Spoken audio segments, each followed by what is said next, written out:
Buckeye Nation. That loss on Saturday hurts. It stings bad, but I'm still scarlet and gray all day. I love these Buckeyes dearly, and I have many thoughts and feelings about the game. Let's dig into it more after the intro.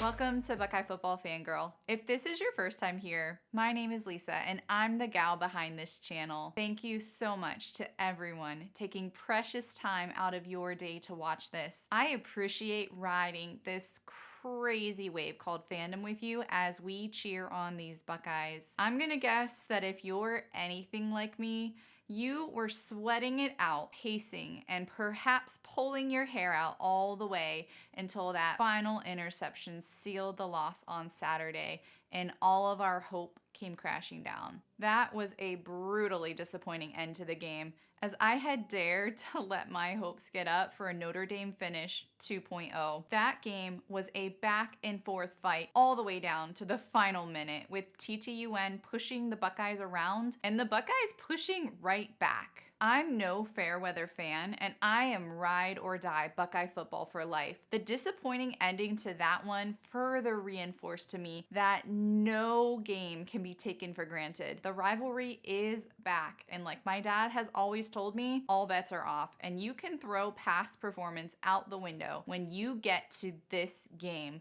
because you never know what's going to happen. This has been a season full of highs and lows, and honestly, there were more highs until this loss came our way. Going into this season, a lot of people predicted that the Buckeyes might drop many more games than they did. And while as a lifelong Buckeye fan, I know the expectation is to go undefeated and beat TTUN every single year, with this loss, I'm reminded that these players are human. They're not going to be perfect. Sure, they are freaking good at what they do, among the best of the best that play the game, but they are human beings. Humans who bring so much joy into our lives over the course of at least 12 Saturdays during the fall, and sometimes more than that. I'm grateful that we've had a chance to see this team play and grow and take us on many emotionally wild roller coaster rides throughout this season. I am proud that I was raised to be a Buckeye fan, because they truly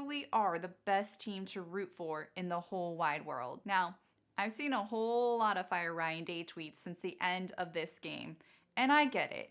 Losing 3 in a row is not good. Not good at all. That's not meeting the standard that we have as fans, and it's not cool having to swallow our pride after another loss year after year. But I'm still not on the Fire Ryan Day train, even with him dropping 3 to that stinky team up north. Ever since the cheating scandal broke, that changed things for me and how I look at him. That has tainted the past 2 years of games against TTUN, and so while I know this sounds like I'm making an excuse for him, I don't see those losses on him anymore. I guess I kind of am making an excuse in the end, but I think TTUN cheating gives him a pass on those ones. So if we're just looking at this year, this was a year where the result of the game came down to the final moments. I am thoroughly convinced that Denzel Burke stripped the ball away and that Roman Wilson never secured that catch, meaning TTUN's first touchdown shouldn't have counted. And so if that's taken off the board, in my mind, it's a different ballgame. There were at least 5 other plays that I counted, including spots, catches, and missed penalty calls, that if they get called a little bit differently, we might have a different ending. And I know, we can play the coulda, shoulda game all day long. All year long, in fact, because it's going to be a long 360 some days until the next rendition of the game. But the game ended and TTUN won. They beat us. Again. But these Buckeyes fought their hearts out. They kept getting back up after getting hit. Those players gave it their all. And so, yeah, I'm really sad about this loss. Heartbroken, really. But for whatever reason, barely losing feels better than those losses the past 2 years.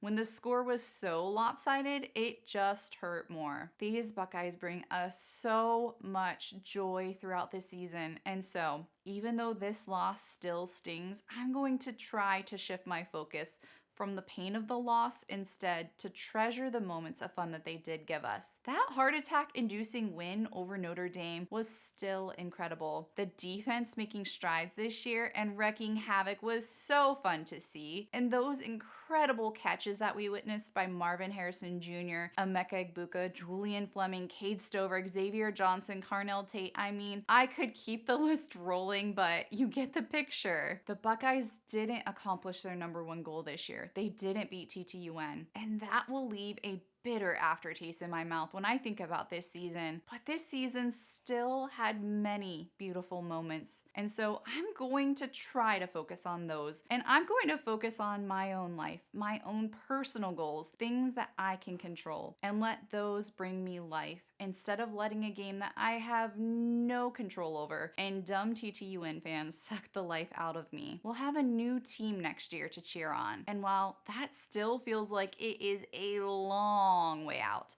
life is short and the college football season is shorter. I know, change is coming. If not with the head coach, it better at least be coming for special teams. In my opinion, something obviously needs to change with the play calling as well, and they've got to figure out a way to shore up any past recruiting gaps so that we don't run into problems like we did with the offensive line this year. Plus, there are a ton of guys who will be moving on to the pros, and the new guys rising up to the challenge of taking over control of this scarlet and gray Death Star always excites me. I'm not sure what game is next for this team, but no matter who they play or what game it is, I'm going to continue fangirling for these Buckeyes. And one last thing, remember, Buckeye fans, it's not over till it's over. With that, I'll see you all before our next game, whenever that is. OH.